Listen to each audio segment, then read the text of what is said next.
record. All right, I think we're ready to go. All right, good day, everyone. First of all, thanks for taking your time from your conference fund and all the various options that you could be listening to in order to hear about what we at Legendary Whitetails are doing and how Multi-Echelon has been helping us along the way. As you already know, I am Tracy Brinkman, your captor. I mean, host for the next about 20, 30 minutes. First off, my apologies for not being able to meet you and present this face-to-face, but I do hope you get as much from this presentation as I hope you do. And of course, you're welcome to reach out to me with any questions. I'm planning on being available online via Zoom, I'm hoping, for questions. I'm sure the host there has told you whether or not I'm actually there, so that we can do these questions live. If not, please, again, feel free to reach out to me. My career, I can humbly say I've been lucky enough to work for some amazing companies across my career, 3 of which have in the past or currently do still use the software. That brings us to this very conference. For me, the first one was Home Depot back a number of years back. And then right after that, Frontgate and Grandin Road, who I know are frequent attendees of this conference. I'm going to reach out. I'm going to say hello to my friends that are sitting out in the audience. Hopefully they're there. And for about the past 5 years, I've been working, obviously, with Legendary Whitetails. Currently, I'm the manager of sales, demand, and inventory for Legendary Whitetails and all their channels of business. Who's Legendary Whitetails, you might ask? Well, we have to start with who we are. You have to start with where we're from. Our corporate headquarters and our fulfillment center is located about 30 minutes north of Milwaukee in Slinger.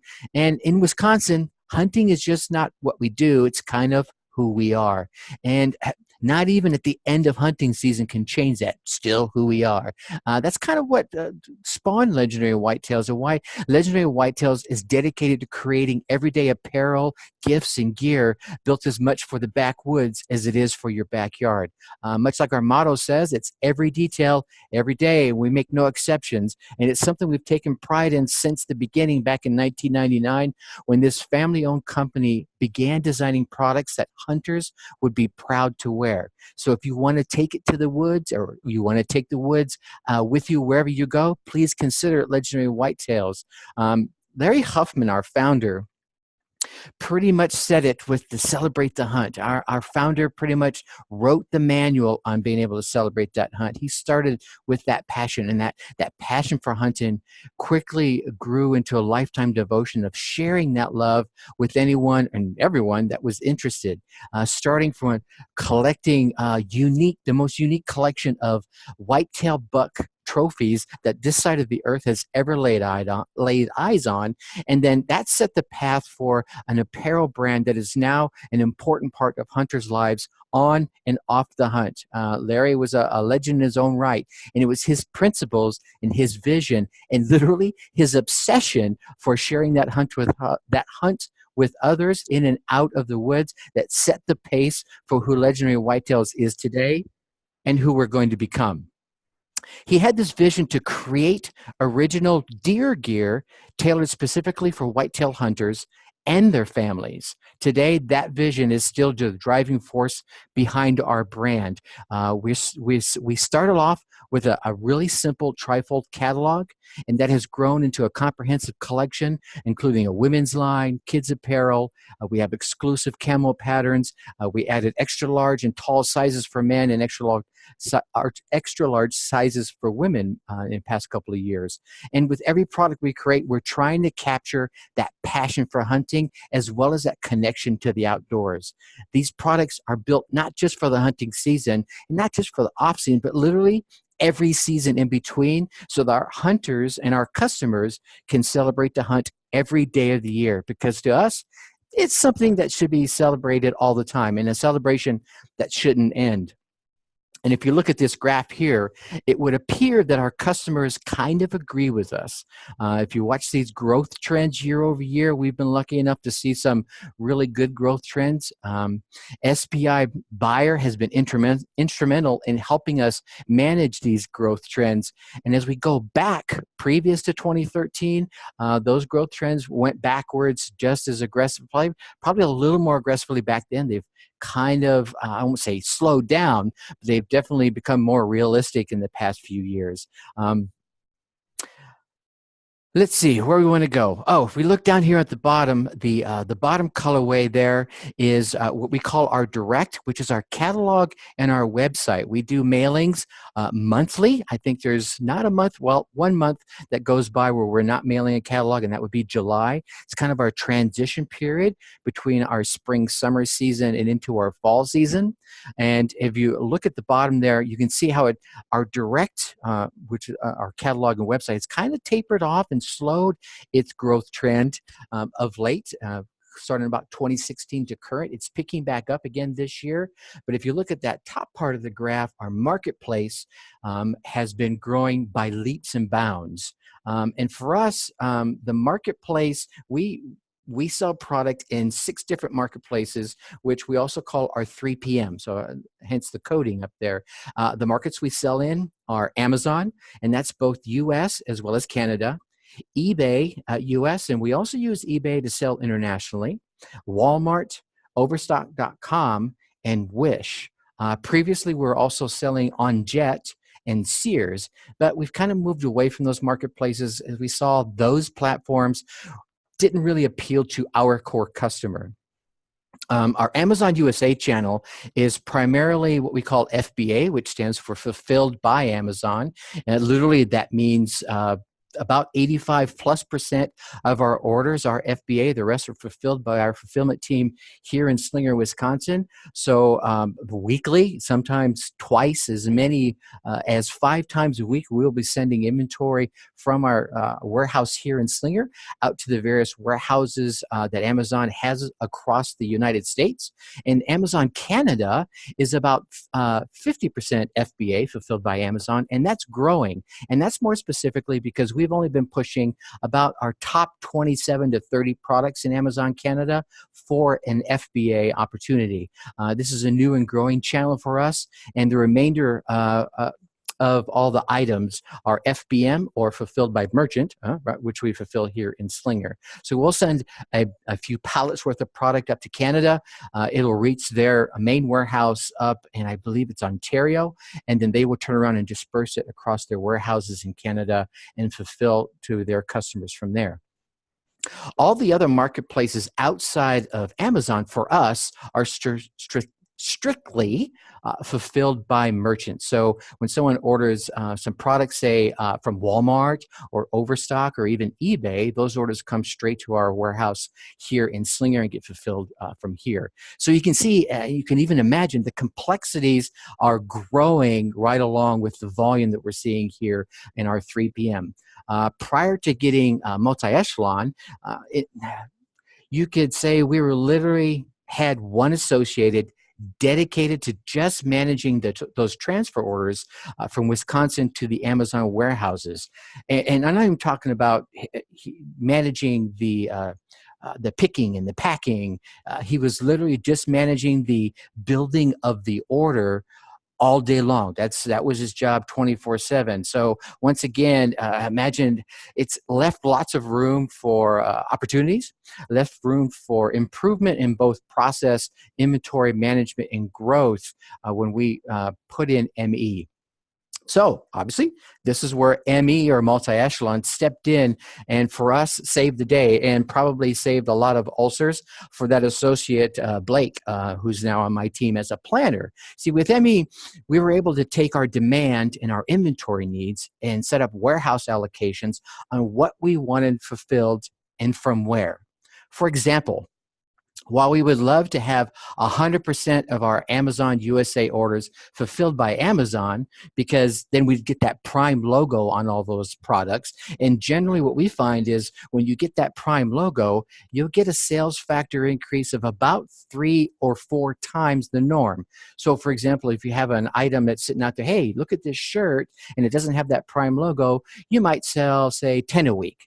As soon as that Prime logo is available, which means it's sitting in an Amazon warehouse waiting to be fulfilled, it gets seen by a lot more. So the sessions go up and the order conversions go up because people pay for that Prime and they convert better. So we see factors of 3 and 4 times on sales. So we'd love to have every item. However, it's not always cost effective for us to send every single item to Amazon for fulfillment.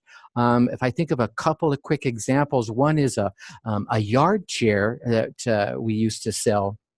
And it's those chairs that you see, like you're going out to watch the fireworks, or you're going out for a picnic. That chair, you open it up, and you sit down, and it's got the little cup holder in the whole 9 yards.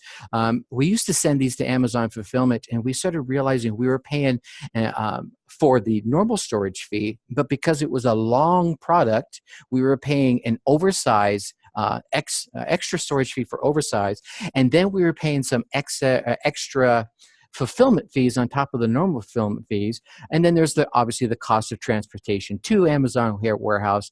By the end of the day, we were almost operating on that product at a net loss. It was a bit of a break even. So it didn't make sense for us to send that particular product. Some of the other examples might be a sale product or end of life product. We find that when an item reaches certain price points, say example under $12, we'll want to reevaluate whether we want to send it to Amazon fulfillment, or perhaps if we want to add a couple of dollars to offset the fulfillment fees and still be within price parity that Amazon requires for us. Okay, so how do we manage all that? Well, as you can probably guess, it's multi-echelon. I'm not sure if anyone here has ever fired a bow and arrow. Honestly, it's been far too long for me as well. But there are so many types of bows to choose from, and arrows as well, right?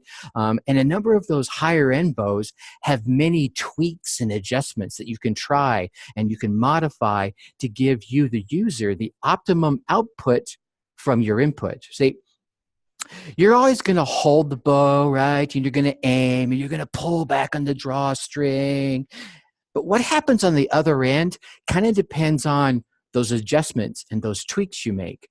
Your arrow could be traveling at 300 feet per second, but with your tweaks, my arrow might be only traveling 290 feet per second. So we can both hit the target, right? But one of us might hit it a little faster, a little better, a little more cost effective. So to me, ME is much like that high-end bow. It gives us a host of adjustments and tweaks to choose from. And yes, I'll tell you, we've tried every single one of them to some extent. We started by setting up our warehouses. And for us, that meant one for our Slinger location here in Slinger. It's called Slinger location. And the other one, originally, we only had to set up one for Amazon USA. Later on, we then added Amazon Canada as we began to grow into there. We didn't have to set up any warehouses for any of the other marketplaces because we decided they were all going to be fulfilled by our Slinger warehouse. Now, after setting up our warehouses, we initially tested out EOQ, or economic order quantity, inputting our order costs, our holding costs, whether or not we wanted to round to case lots to apply, et cetera, a number of little fine tunings and tweaks in there. All this so that ME could use its calculations, its algorithms, to generate that EOQ for an item based on all those factors, as well as the projections, to give us the right quantity to send and manage our costs effectively. Now, one of the constraints for us when it came to EOQ was with our order patterns. We're very, very heavy from September to December, and very, very light with maybe a spike here or there the remainder of the year. Obviously, our core audience is hunters, and a lot of that hunting happens the back half of the year. And then, of course, there's, Christmas that spikes up for everybody. So EOQ didn't seem to us to be our best bow setting for us to use. So we tried ROP, or reorder point. ROP is basically, for me, a calculation that tells us at what quantity on hand do we need to get another order en route to the warehouse to keep up with demand and not lose any sales. Now, We began and stuck with ROP for quite some time, and it was working well. We were using it on a weekly basis, found it was converting well for us, keeping us on pace, and the inventories weren't building too much. Another benefit of ROP was I could literally upload the ROPs for products, and we just happened to already have projection sheets offline that enable us to manage this quite easily. So I was able to calculate on my own some ROPs when I didn't quite think the system was doing the same thing I wanted it to do. Not that it was wrong, it's just that I knew what was coming up and I knew things that were going to be shifting and how to communicate that to the system. It was just easier to upload the number. Let's see, you could also use the feature of ME to self-calculate the ROPs, making it even easier as items became more established and more order patterns were formed. But then, dun dun dun, yeah, they came out with a new bow, weeks of supply. This whole new bow was something we were waiting to choose from. Now, I've used this one in the past, one of my favorite. In a later release, right, after weeks of supply became available in ME, we switched to it. I think it was the day after the update was installed is when I went in and switched to weeks of supply. The simplicity of weeks of supply for us, and continues to be today, that enables us to be super nimble with switching our WOS numbers at different times of the year. So as I mentioned, as we come out of what is our fall, which is our August, September, beginning of October timeframe, into our holiday, we do about 80% of our business in those last 2 months. So it's really important for us to be tuned in and dialed in. So being able to ramp up via WOS and then turn around and ramp back down on the back side of that curve is very, very important. Hold on one brief pause, ladies and gentlemen. My screen just went blank. Okay, we're back. Make sure we're back for everybody. All right. So now, if you think about it, remember that one associate, Blake, that was dedicating all his time managing those Amazon transfer orders? Well, today, and this is thanks to ME and more currently, thanks to weeks of supply, he is far more happier. He's doing planning and forecasting of all the items that we sell here at Legendary Whitetails, and only a small part of his time launching and publishing transfer orders that support our Amazon business. And when I say that, I mean, it's literally he's just launching a part of the tool that says, here's what you need to transfer, and he just kind of combs through it and do I agree, do I not agree, because we still have a direct consumer side of the business that we want to support, and sometimes we might want to pull back or send extra. Okay. Now, recently, I think this is another big win that the providers of this software might not be aware of, is that Amazon has restructured their storage fees. See, it used to be that you would pay your usual storage fee for the space you took up at Amazon warehouses. And then biannually, Amazon would assess what they call the long-term storage fee for any items that you had on hand greater than 6 months, and an additional fee for anything that was on hand greater than a year. So previously, you could send a chunk of inventory to Amazon and have maybe 6 or 8 months of sales or lack of sales before you were ever at risk of incurring any long-term storage fees.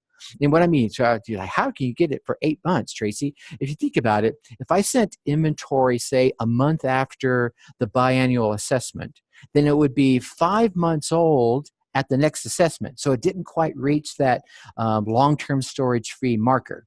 So at the next assessment after that, it would have been there for 11 months. So before it hit that first time that it would potentially incur long-term storage fees.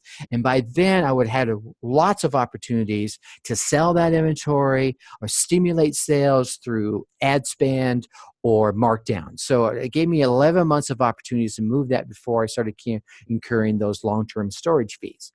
Now, starting this year, September actually, they have changed it that they'll now be assessing those long-term storage fees on a monthly basis. So that very first month that it hits 6 months, yep, you're at risk of getting a long-term storage fee. So and then you'll get them for a year. Hopefully you will have moved it or sold it before then. So managing the inventory based off the weeks of supply model has become even more helpful for us in managing long-term storage fees and getting that whittled down to a fine, I'll call it a razor's edge, right? Generally, in our off season, we'll use about 3 weeks of supply, keeping it lean and mean and turning that inventory quicker. We have more bandwidth in our warehouse to get the orders out the door. It takes less time for the orders to get from Slinger, Wisconsin to the individual Amazon warehouses. So it's kind of offset by all that lower volume. In our prime season, we switch to 4 to 6 weeks of supply. This increases the inventory, and that's also compounded by increased order volume. So not only am I pushing more inventory, I'm needing to push more inventory as a result of the increased volume. So it almost compounds it week over week for the inventory volumes. The nice part about this is that as demand drops on the back end of the curve, the weeks of supply numbers will drop the need automatically, keeping us lean and mean and lowering our risk of getting hit by those long-term storage fees, as I mentioned. Not to mention maximizing our inventory across all of our channels. So like I said, we still have that direct consumer, that direct business that we want to maintain.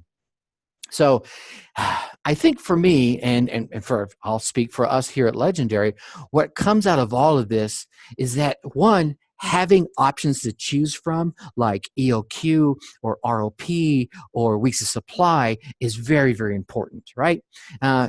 It gives us the ability to choose what works for our business, and it would give you the ability to choose what works for your business. What you might find is, you know what, weeks of supply, it just doesn't work for us because we have this factor and that factor and this. We have multiple warehouses, and I've got to work on the flow, and I got catalog drops that are different on one coast versus the other coast. So it might not quite work for you, but for us, it was all about testing the different options. And I literally, as I explained, I literally went from what I would consider to be the most complex, which is EOQ.